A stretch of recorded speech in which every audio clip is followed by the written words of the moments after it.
Chapter 1 introduction to the mountain king markhor, जिसे आमतौर पर the wild king of Pakistan mountains कहा जाता है, पाकिस्तान के सख्त पहाड़ी इलाकों का एक बेमिसाल और दिलकश जानवर है। अपनी घुमावदार लंबी सिंगून, शानदार अंदाज और पुरस्कार मौजूदगी की वजह से मरखौर ने सदियों से इंसानों को मुतासिर किया है। ये सिर्फ एक जंगली बकरा नहीं बल्कि कुदरत का एक जिंदा शाहकार है जो सर्दी, गर्मी, शिकारी जानवरों और इंसानी दखल अंदाजी के बावजूद अपना वजूद बरकरार रखता है। पाकिस्तान का कौमी जानवर होने की वजह से मरखौर कुव्वत, आज़ादी और हिम्मत की पहचान बन चुका है। गिलगित बल्तिस्तान, खैबर पख्तूनख्वा और बलूचिस्तान के बुलंद पहाड़ी सिलसिलों में बसने वाला यह जानवर मकबूल तौर पर उन इलाकों की पहचान है जहां हवा पतली और जमीन बहुत सख्त होती है। कभी ये ऐसा वक्त भी आया जब मरखौर बिल्कुल खत्म होने के करीब था, मगर कुछ सालों की मेहनत ने इसे दोबारा कुव्वत बख्शी। ये चैप्टर मरखौर की असली रूह और उसके जंगली बादशाह होने की बुनियादी वजह बयान करता है। Chapter 2 physical majesty, what makes the markhor unique.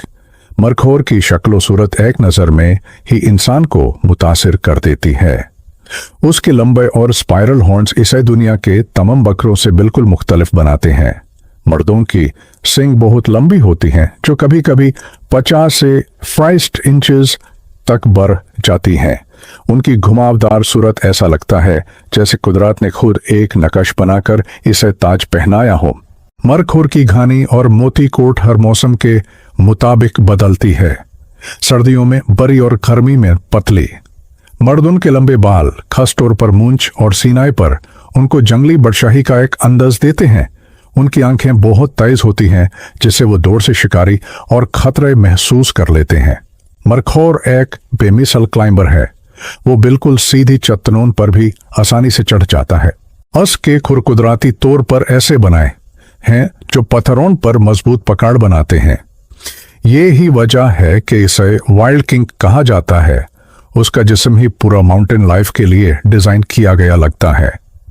Chapter 3 the high mountain habitat, home of the king markhor का हैबिटेट पाकिस्तान के सबसे खूबसूरत और सबसे दुश्वार इलाकों पर मुश्तमिल है।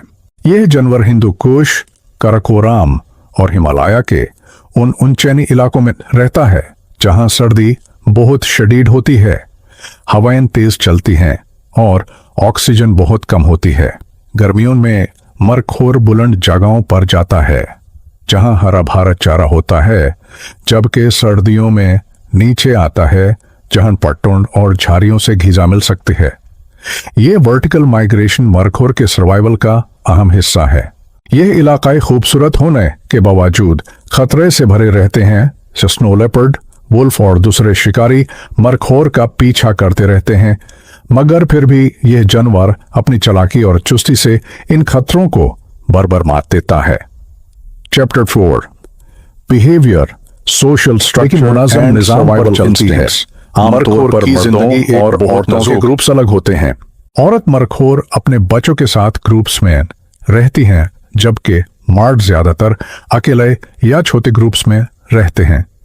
रूट सीजन, जो अक्सर लेट ऑटम में होता है, मर्दों के दरमियान जबरदस्त मुकाबले होते हैं। वो अपनी सिंघों से एक दूसरे को टकरा कर कुव्वत का मुजाहिरा करते हैं। ये लड़ाई बड़ा इम्पेशेंट होती है मगर कदीराना तौर पर कंट्रोल्ड होती है। मरखौर एक बहुत ही होशियार और अलर्ट जानवर है। जैसे ही खतरे का अंदाजा होता है वो बिल्कुल सीधी चट्टान पर चढ़कर फरार हो जाता है। बच्चे भी पैदाइश के चंद घंटों बाद चढ़ाई सीख लेते हैं। उनकी सर्वाइवल इंस्टिंक्ट्स कुदरत का एक कमाल है।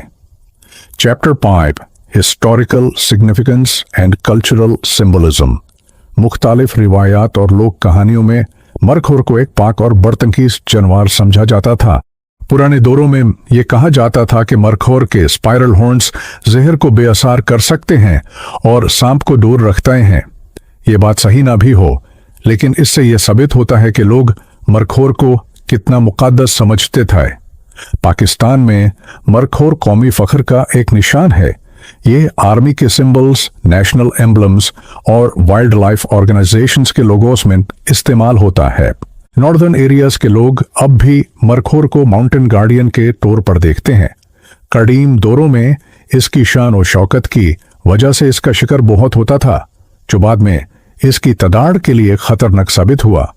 लेकिन लोगों के जहनों में मरखोर अब भी एक अफसाना बना हुआ है, हिम्मत, हुस्न और आजादी का एक जिंदा निशान। Chapter 6 threats, decline and the brink of extinction. एक वक्त था जब मरखोर बिल्कुल मिटने के करीब था। इलीगल हंटिंग, ट्रॉफी हंटिंग और हैबिटाट का तबाह होना सबसे बड़ी वजहें थीं। चरागाहों पर इंसानी मवेशी ज्यादा हो गए, जिससे फूड कंपटीशन बढ़ गया। पोचिंग ने हालात को और बिगाड़ दिया। 1990s तक मरखोर की तदाड़ डेंजरस हद तक गिर चुकी थी। IUCN ने इसे एंडेंजर्ड के लिस्ट में डाल दिया। यह सिर्फ मरखोर के लिए नहीं बल्कि पूरा इकोसिस्टम के लिए एक बड़ा इशू था। लेकिन इसी पीरियड ने कंजर्वेशनिस्ट को हिला कर रख दिया और यह सोचा गया कि अगर अब भी कदम न उठाए गए तो यह जानवर हमेशा के लिए गायब हो जाएगा।